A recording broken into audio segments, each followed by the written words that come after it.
끝장 탐구 명상과 108배로 의식의 경계를 넘을 수 있는가? 요즘 혼탁한 시기인지라 사회 시스템이 무너지는 상황에서는 반대급부적으로 깨침의 길을 가는 사람이 늘어난다. 나름대로 명상을 해보고 108배도 해보지만 자신의 의식의 경계를 넘는다는 것이 얼마나 힘겨운 일이며 불가능에 가까울 정도로 어렵다는 것을 느낄 것이다. 결론적으로 말하면 명상과 108배만으로는 자신의 의식의 경계를 넘을 수 없다. 그러면 어떻게 해야지만 의식의 경계를 넘을 수 있는가에 대한 깊은 궁금증을 가진 분들을 위하여 경험을 통하여 구체적으로 살펴보자. 우선 자신의 의식의 경계를 넘으려면 일정한 과정과 순서를 거쳐야 한다. 비유하면 의식의 경계를 넘는다는 것은 밥을 만드는 과정과 같다. 그 옛날 선종의 시조라고 할 수 있는 육조 해능 선사가 쌀을 도정하는 방아 찍기를 통하여 깨우쳤듯 쌀과 관련하여 밥이 되는 과정으로 비유해보자. 밥을 만들려면 쌀이라고 하는 가장 중요한 본체가 있어야 한다. 그 쌀이라고 하는 본체는 자신의 의식이다.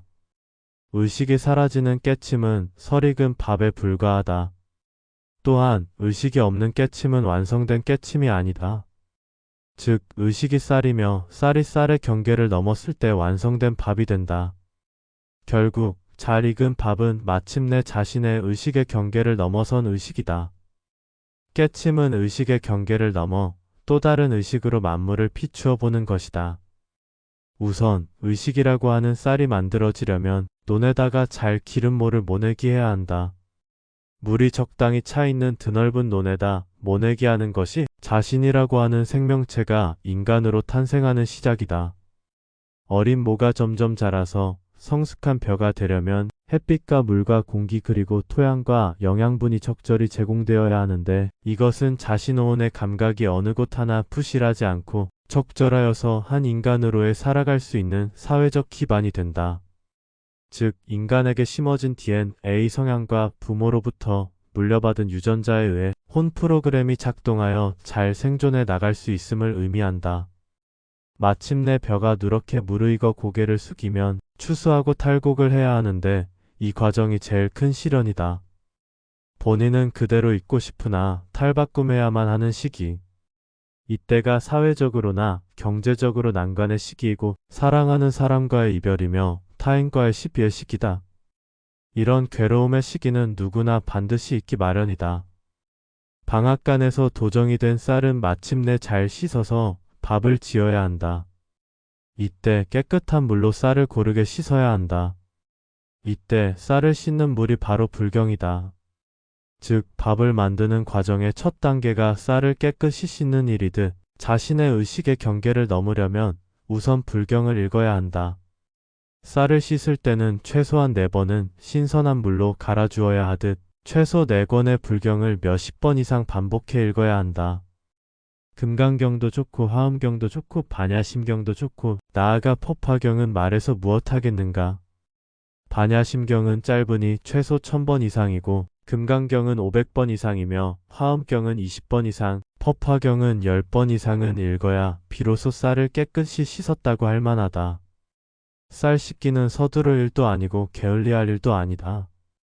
지극 정성으로 바로 자신의 의식을 청정히 만드는 것이다.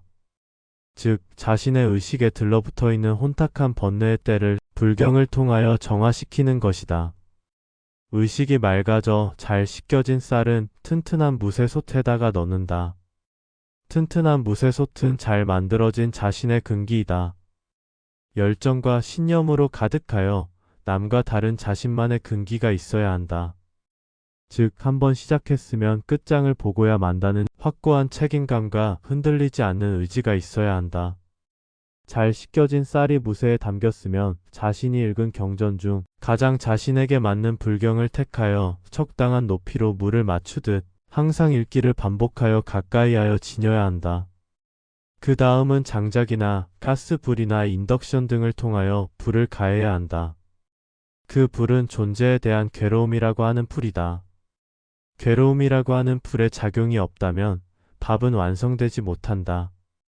밥이 완전히 만들어지기까지는 계속해서 불이 필요하듯 처음도 괴로움이며 끝도 괴로움이어야 한다.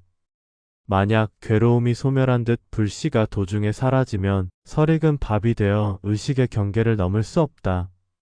괴로움으로부터의 회피나 괴로움의 소멸은 낮은 단계의 깨침이다. 괴로우나 마음의 영향을 받지 않는 것이다.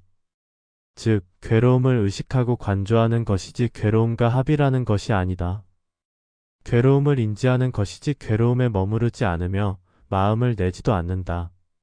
이렇게 불경으로 청정해진 자신의 의식이 흔들리지 않는 근기를 바탕으로 괴로움을 관하다 보면 어느새 김이 나며 밥이 되어가기 시작한다. 이때가 연불과 참선 그리고 명상과 팩팔배 등으로 무르익어가는 과정이다. 밥이 되는 과정에서 가열된 증기가 일제히 빠져나가는 한순간이 오는데 이것이 바로 해탈의 순간이다. 해탈은 공성을 터득한 것이며 의식의 경계를 넘었다고 보기는 어렵다. 왜냐하면 해탈은 자신의 의식의 끝에서 나오는 마지막 현상이기 때문이다. 즉, 해탈은 자신의 의식의 경계를 넘기 직전의 상태이다. 공성으로 모든 만물을 비추니 더는 얻을 것도 구할 것도 없어진다. 그러나 이때 힘껏 뛰어올라 의식의 경계를 헐쩍 뛰어넘어야 하는데 가장 확실한 방법이 바로 가나선 화두타파이다. 이렇게 되면 뜸이 잘 들어진 듯 밥이 완성된다. 의식의 경계를 넘으면 공성을 갖추고 있으되 공성으로만 만물을 보는 것이 아닌 의식의 경계를 넘은 또 다른 의식으로 보게 된다. 이렇게 되면 산은 산이요 물은 물인 것이 사실로 드러난다. 존재란 본래가 일원론이지만 존재를 들여다볼 때에는 마침내 이원론의 시야가 트이게 된다. 의식의 경계를 넘은 상태에서 드러나는 일원론과 의식의 경계를 넘지 못한 해탈의 상태에서의 일원론은 다르다. 존재란 일원론 속에서 펼쳐지는 연극이기 때문이다. 그 사실을 알려면 분리하여 이원론으로 봐야 한다.